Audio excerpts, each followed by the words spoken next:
How to enjoy life. Do you ever look at your life and think, nothing is exactly wrong, so why does everything feel flat?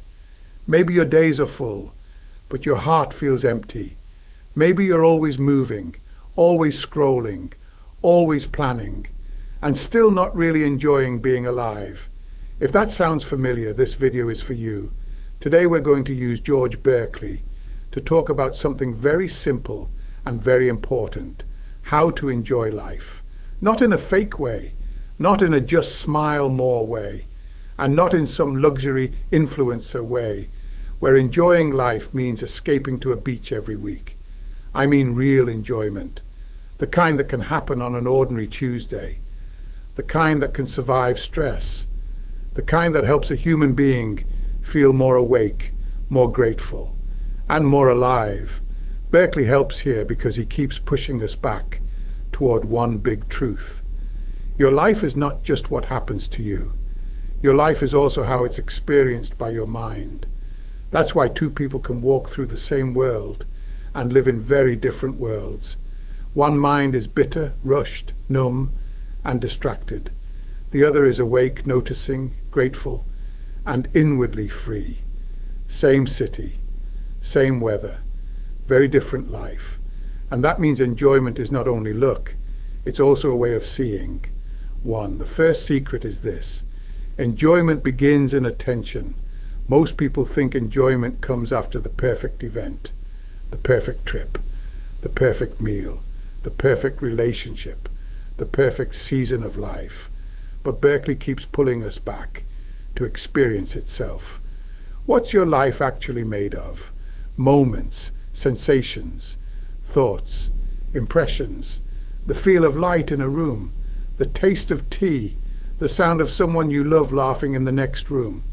If your attention misses those things, your life starts slipping past you even while you're living it.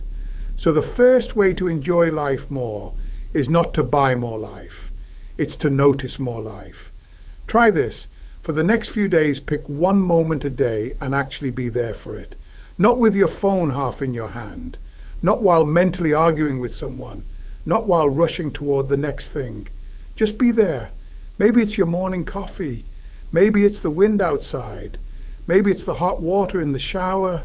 Maybe it's the face of your child, your partner, your friend, or even your dog looking up at you. Enjoyment often begins when attention stops running away. 2, don't live in the whirlpool. Berkeley has a great phrase. He talks about that great whirlpool of business, faction, and pleasure, which is called the world. That line still works today, because modern life is one giant whirlpool. Noise, news, notifications, arguments, comparison, pressure, advertising, everyone trying to sell you a better self, a better body, a better status, a better life. If you stay inside that whirlpool all day, of course enjoyment gets crushed. Your nervous system never settles. Your mind never opens. Your spirit never gets a full breath. So if you want to enjoy life more, you need small exits from the whirlpool. Not forever, just long enough to remember who you are. Take 10 minutes without a screen. Walk without headphones once in a while. Sit by a window without filling the silence. Let your mind come back to itself. Enjoyment is much easier when your soul is not being shaken all day long. 3, improve the mind, and life starts to feel different. Berkeley says something I love. Our next care should be to improve the mind. That's such a good sentence, because a lot of people spend years trying to improve their stuff, their schedule, their image, their bank account, their wardrobe, their followers, their apartment, their resume, but not their mind. And then they wonder why life still feels thin. Listen, a better couch won't save a restless mind. A nicer kitchen won't fix a bitter spirit. A more expensive vacation won't heal a life that's never really present. Improving the mind means becoming a little calmer, a little clearer, a little more patient, a little more observant, a little less dramatic inside your own head. That changes life from the inside out. So ask yourself, What's one way my mind makes life harder than it needs to be? Do I rush everything? Do I complain constantly? Do I live in worst-case scenarios? Do I barely notice anything good? Do I turn every small problem into a personal tragedy? Be honest, then improve one thing. Not your whole personality. One thing. That's how real change happens. 4. Beauty is not extra. Beauty is part of the cure. One reason people stop enjoying life is because life starts looking ugly to them. Not always literally ugly, but emotionally ugly. Dry, grey, mechanical, dead. Berkeley would remind us that the world as we live it comes through perception. So beauty matters. It matters a lot. And I don't just mean grand beauty, I mean ordinary beauty. The kind people stop seeing because they're in a hurry. Sunlight on a table, steam lifting off food, leaves moving in wind, warm lamplight at night, rain on a street, a quiet bookstore, a face that softens when someone listens. Enjoyment grows when you let beauty back into your daily life on purpose. That might mean cleaning one small space so it feels peaceful. It might mean playing better music. It might mean taking the long way home because one street is prettier. It might mean putting fresh flowers on a table. It might mean stepping outside at sunset instead of staying under artificial light. Beauty doesn't solve every problem, but it reminds the mind that life is more than burden. 5. Stop letting your words poison your days. Words matter more than people think. Not only the words other people say to you, your words, especially the ones you repeat silently. If all day your inner voice says, I am behind, everything is annoying, nothing ever works, this is a disaster, my life is boring, then guess what happens? Your experience of life gets darker. Not because words are magic, but because words shape attention, mood, and meaning. So change the words, not into cheesy fake affirmations, into cleaner truth. Instead of, everything is awful, say, today feels heavy. Instead of, my whole life is a mess, say, this part needs attention. Instead of, I never enjoy anything, say, I have not been present enough to enjoy much lately. That's already better. Cleaner words create a cleaner mind, and a cleaner mind enjoys life more honestly. 6. Even bad days can be used well. Here's one of the best Berkeley lines for ordinary life. Events are not in our power. It always is to make a good use even of the worst. That's wisdom, because sometimes enjoying life doesn't mean feeling happy. Sometimes it means not wasting pain.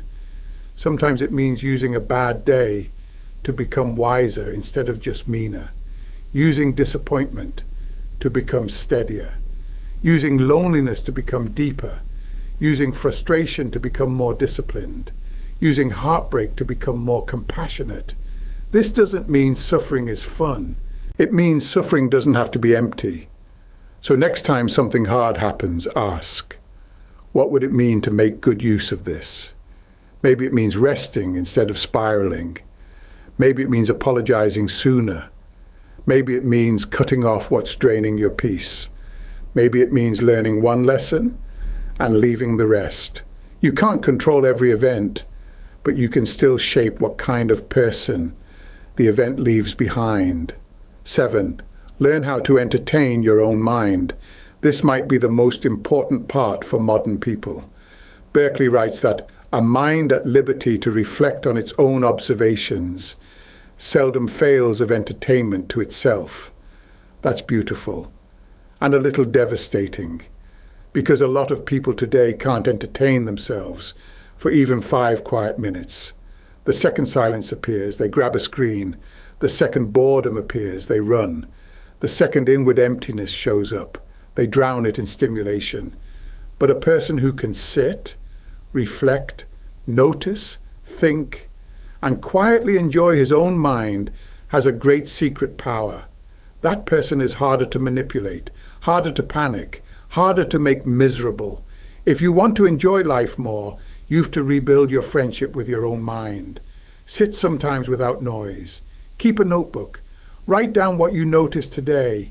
Replay one moment that felt real.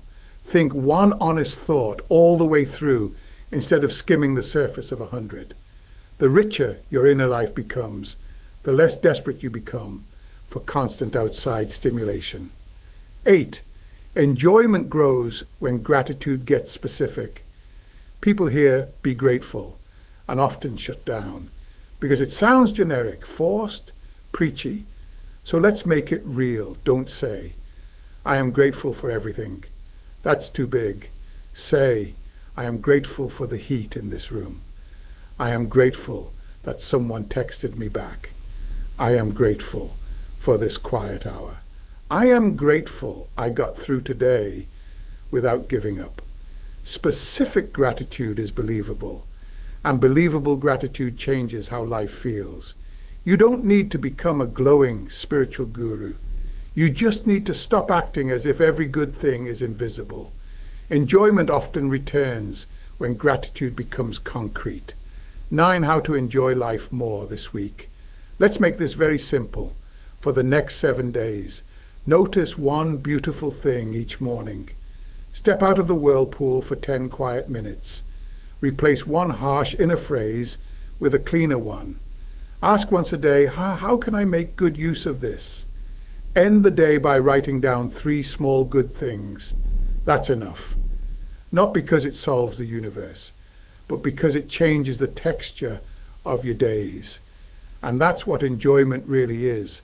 Not one giant peak, the texture of an ordinary life.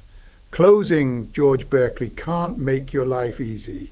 No philosopher can do that. But he can remind you of something we forget all the time. Your life is not only made of events, it's made of experience. And experience can be deepened, brightened, softened, strengthened.